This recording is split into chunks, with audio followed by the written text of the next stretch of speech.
మరణం పాలయ్యారు. అక్కడ ప్రెజెంట్ సహాయక చర్యలు జరుగుతున్నాయి. అంటే అక్కడ ఏదైతే ఉందో ఆ ఫ్లైట్లో ప్రయాణిస్తున్నటువంటి వారిని బయటకు తీస్తున్నటువంటి విజువల్ కూడా మనం చూస్తున్నాం. ఢిల్లీ నుంచి పవార్ కుటుంబం కూడా బారామతికి బయలుదేరినటువంటి సిచ్యువేషన్ మనకు కనిపిస్తోంది. కొద్దిసేపట్లోనే ల్యాండ్ అవుతుందన్న సమయంలో ఈ విధంగా క్రాష్ కావడం, ఫ్లైట్ ఒక్కసారిగా మంటల్లో కాలి బూడిదైపోవడం మనం చూస్తున్నాం. ఎస్ రామ్మోహన్ రావు గారు,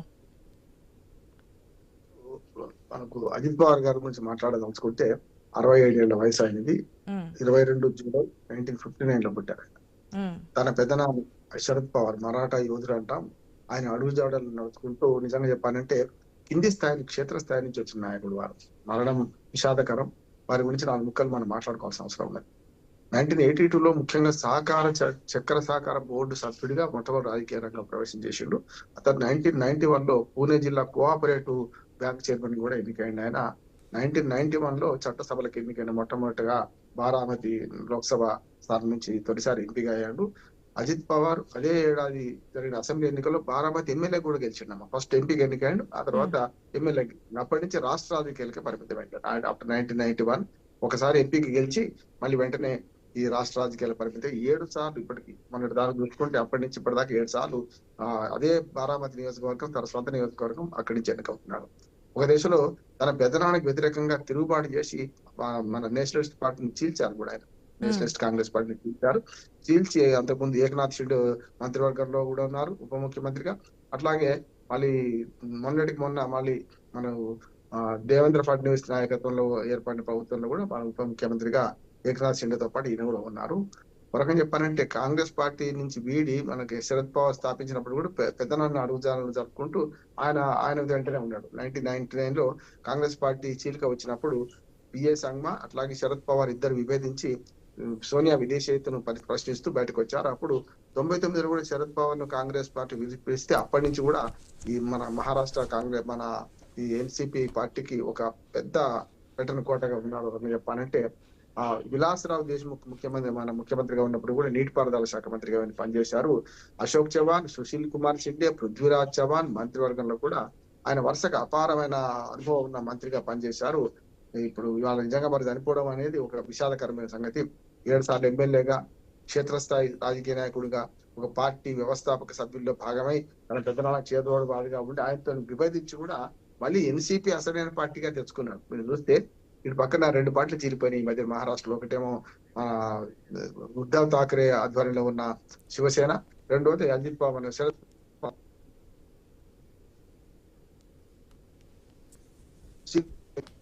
పార్టీలకు కూడా అసలైన పార్టీ ఏది గుర్తించబడాలంటే ఇక్కడ కూడా అదే మనకు అసలైన పార్టీగా శరద్ పవార్ పార్టీ కాకుండా గడియారం గుర్తు వీళ్ళకే వచ్చింది, అజిత్ పవార్ మన వర్గానికే వచ్చింది. అది కూడా ఒక విజయం. అంటే పెద్దనాన్న అడుగుజాడలు నడిచి రాజకీయ అనుభవం నేర్చుకుని రాజకీయ అనుభవంలో తలబండిన ఆయన మళ్ళీ అదే పెద్దనాన్న వ్యవస్థాపకుడైన ఎన్సిపి పార్టీ వ్యవస్థాపకుడైన శరద్ పవార్ వ్యతిరేకించి కూడా మళ్ళీ అంతే ధీటుగా నిలబడ్డ నాయకుడిగా చెప్పొచ్చు. ఒక రకంగా చెప్పండి, రాజకీయాల్లో 68 అంటే చాలా పెద్ద వయసేం కాదు. యాక్చువల్ రాజకీయాల్లో గారు 50 ఏళ్ళు ప్రారంభ వయసు అంటాం. మహారాష్ట్ర రాజకీయాల్లో కీలక పర్సన్, అనేక ఎత్తుగడలు గానీ అనేక శాఖలని కీలకంగా వ్యవహరించినటువంటి పర్సన్ గానీ రాజకీయాల్లో ఏ విధంగా ముందుకెళ్లాలి, ఏ విధంగా ప్రజల మన్ననలు పొందాలి, ఎటువంటి టర్న్స్ ఉంటే ఇవన్నీ కూడా తెలిసినటువంటి పర్సన్ అజిత్ పవార్. ఈ రోజు ఇక మనం ముందు లేరు, ఇక రారు అనే విషయం నిజంగానే ఒక మహారాష్ట్రనే కాదు యావత్ దేశాన్ని కుదిపేస్తున్నటువంటి అంశం అజిత్ పవార్ దుర్మరణానికి సంబంధించిన అంశం. మాట్లాడదాం రామ్మోహన్ రావు గారు. దానికంటే ముందు మరొక షార్ట్ బ్రేక్ తీసుకుందాం. స్టేట్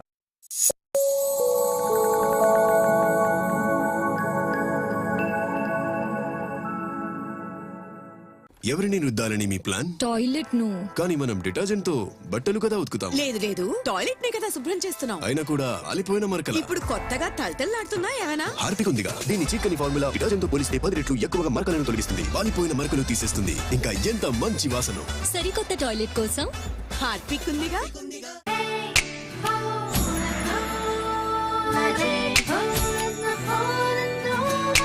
ఎలా ఉంది ఈ మ్యాజిక్ ఈ లలిత జ్యువెలరీలో మాత్రమే.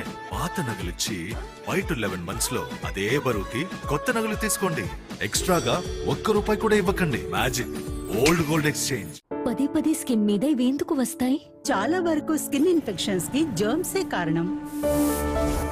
ఆ ఆపై స్కిన్ మీద ఏర్పడవచ్చు ఇరిటేషన్ ఇంకా రెడ్నెస్.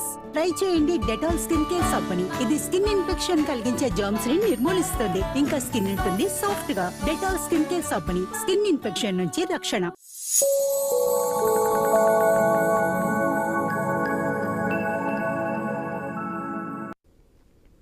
Welcome back. మహారాష్ట్రలో జరిగిన ఘోర విమాన ప్రమాదంలో మహారాష్ట్ర డిప్యూటీ సీఎం అజిత్ పవార్ తో పాటు 6 చనిపోయినటువంటి విషాదకర ఘటన మనకు చూస్తున్నాం. ఈ ఘటన మహారాష్ట్రలోని బారామతిలో జరిగింది. బారామతిలోని ఒక బహిరంగ సభకు వెళ్తుండగా మరికొద్ది సేపట్లోనే విమానం ల్యాండ్ అవుతుందన్న సమయంలో ఒక్కసారిగా విమానం క్రాష్